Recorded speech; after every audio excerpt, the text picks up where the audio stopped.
Loh, kenapa warga diusir datang ke JIS dan ada yang risih saat warga merekam?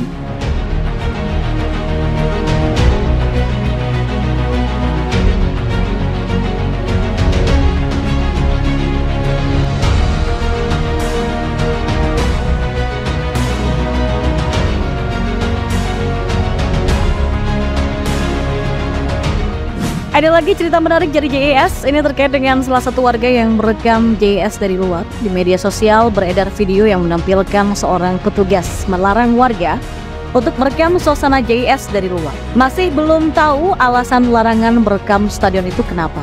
Mas, kamu dari tadi ngeliput ya? Nggak boleh, nanti saya nggak yang kena nih. Nih abang ngomong aja sama komandan saya deh, kata petugas dalam video tersebut. Seorang warga pun terlihat protes dan bertanya kenapa nggak boleh ambil gambar. Dia mengaku hanya seorang warga biasa yang mau mengabadikan stadion lewat ponsel. Ini saya cuma diakses luar, kan saya nggak bilang dari media, saya ini masyarakat biasa. Itu ada orang di sana pada main HP rekam-rekam, kenapa nggak dimasalahin, kata pria itu sambil menelpon. Selanjutnya petugas itu bertanya lagi apakah pria tersebut berasal dari media. Sama aja dong pak, sama yang lain, saya masyarakat biasa, ini area publik, kecuali saya ke dalam, kata pria itu. Ya aneh memang, padahal warga yang bersangkut paut berada di luar stadion, jadi sah-sah saja untuk ya sama seperti orang merekam Monas dari kejauhan atau Menara Eiffel. Alasan paling masuk akal kenapa petugas melarang adalah karena takut ada media yang merekam, menjadikannya berita dan isu JIS tidak akan berakhir. Tampaknya mulai ada yang gerah dengan gorengan terhadap JIS. Bisa kita tebak-tebaklah siapa yang mulai panik dengan polemik JIS ini. Bukan cuma rasa malu yang harus ditanggung, tapi juga mulai ada seruan dibentuknya pansus untuk mengusut kejanggalan JIS akibat statement buruh Hapot yang menguak kejadian sebenarnya di balik pembangunan JIS. Ada yang panik JIS akan diusut layaknya Formula E. Zaman sekarang, bau sebusuk apapun percuma saja disembunyi. Kekuatan netizen plus sosial media bisa membuat isu apapun jadi masif.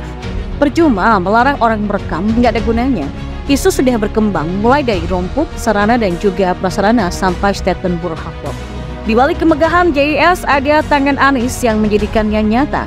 Dan kita tahu setiap perbuatan Anies biasanya ada yang nggak beres. Di tangan Anies biasanya terkandung sesuatu yang amburadul, janggal dan banyak polemik. Ada yang mau menyembunyikan ini, nggak segampang itu deh. Makin ditutupi, makin banyak yang penasaran dan makin terbongkar semuanya. Anies ditanya soal kontroversi JIS yang punya banyak masalah yang harus diperbaiki. Polemik JIS mulai dari rumputnya disebut-sebut tidak memenuhi standar FIFA sampai geger pernyataan konsultan buruh Hapot yang mengatakan JIS dirancang tidak sesuai dengan panduan. Lantas apa kata Anies? Oh iya, saya nggak cawe-cawe dah soal itu, kata Anies. Kalau JIS disanjung dan tidak ada masalah, Anies pasti bangganya setengah mati dan pamer kesana kemari ya. Tapi kalau banyak masalah, Anies mah cuma cuci tangan dan gak ikut campur. Bukan urusan dia lagi karena JIS milik Indonesia, katanya. Anies akan menjauh sejauh mungkin dari polemik ini karena nggak baik bagi elektabilitasnya yang makin kesini makin ambruk. Di survei terakhir, Anies tetap langganan posisi ketiga, hampir dipastikan kalah Pilpres 2024, nggak peduli siapa cawapresnya. Dan ketika berani ada adu rekam jejak, maka JIS kebanggaan. Tapi ketika ada polemik JIS, ngakunya nggak cawe-cawe. Hari ini kedelai, besoknya tempe, besoknya lagi tahu. Bicara tidak konsisten dan suka menghindar dari masalah, yaitu yang paling benar memang pembangunan JIS harus diusut dan diaudit. Sama seperti Formula E. Jika diusut sampai ke dalam, kemungkinan besar ada kejanggalan dan keanehan. Ya sungguh aneh deh, stadion yang masih baru tapi dirancang seolah-olah asal-asalan dan gak memenuhi syarat dan standar yang berlaku. Mungkin ada bau tidak sedap yang sedang ditutupi. Saya dukung saja sih dibentuknya pansus untuk menyelidiki JIS ini, meskipun kedepannya telinga harus tahan dengan teriakan buzzer Anies yang membuat narasi Anies akan dijegal dan dikriminalisasi. Tahu sendirilah pendukung Anies itu gimana, pinter bikin acting dan merasa dizolimi habis-habisan. Dan kita setidaknya harus berterima kasih kepada buruh Hapot yang berani mengungkap apa yang terjadi pada JIS sehingga kita tahu penghiburan apa yang sedang dijejali ke masyarakat. Tanpa statement tersebut, mungkin penghiburan ini akan terus berlanjut sampai bertahun-tahun kemudian. Apalagi yang namanya Ges Khalifah yang dulu kenceng banget membanggakan JIS sebelum buruh Hapot buka suara. Sekarang hanya bisa terdiam tak berkutik karena narasi dan dramanya ketahuan. Mereka lah yang sesungguhnya membuat keributan terkait JIS karena dikit-dikit teriak prestasi Anies mau dihilangkan. Ya mirip anak-anak yang merengek minta dibeliin mainan tuh. Susah kalau adu debat dengan kelompok yang mau menang sendiri tanpa pengejut kalau ada skandal yang muncul ke permukaan. JS dipertimbangkan sebagai pengganti GBK untuk menggelar Piala Dunia U17, tapi ada banyak aspek yang harus dibenahi dulu. Bahkan pemerintah minta JS direnovasi sampai dengan sesuai standar. Nah, Nasdem menyebut Anies tak punya persoalan dengan rencana perbaikan JIS.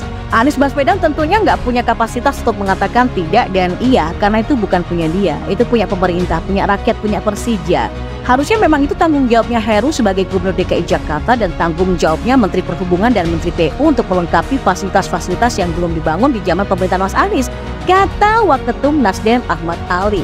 Yang mereka permasalahkan adalah pemilihan kata renovasi JIS. Menurut dia, ada perbedaan makna renovasi dengan melengkapi fasilitas JIS. Bagi Anies tidak ada persoalan, tapi apakah kemudian bijaksana menggunakan kata renovasi? Renovasi itu kan mengubah, memperbaiki, berbeda dengan melengkapi fasilitas, berbeda kalimat itu kan. Ya kalau renovasi, masa gedung baru belum dipakai direnovasi, artinya gedung ini Anies salah bangun gitu loh ya katanya. Ya ampun alamak, masa istilah ini Haji harus diperdebatkan? Benar-benar deh ya, udah ketularan Anies yang lebih mementingkan kata-kata ketimbang isi masalah. Apa sih pentingnya kata melengkapi, mengubah, memperbaiki, renovasi dan lain-lain? Ya cuman orang gak becus kerja yang lebih mementingkan kata-kata. Ada lagi cerita menarik dari JIS, ini terkait dengan salah satu warga yang merekam JIS dari luar. Di media sosial beredar video yang menampilkan seorang petugas melarang warga untuk merekam suasana JIS dari luar. Masih belum tahu alasan larangan merekam stadion itu kenapa.